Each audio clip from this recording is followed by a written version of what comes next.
अस्माकवंशेन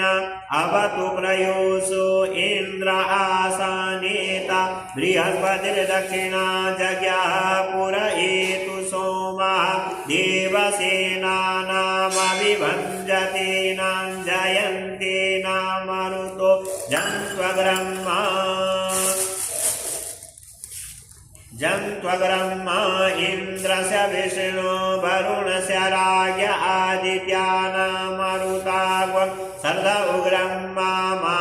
मनसां भुवनजवानां भोगो देवानां जयतामुदसात उर्धरिखया मघवनायुधानुसत्वना मामका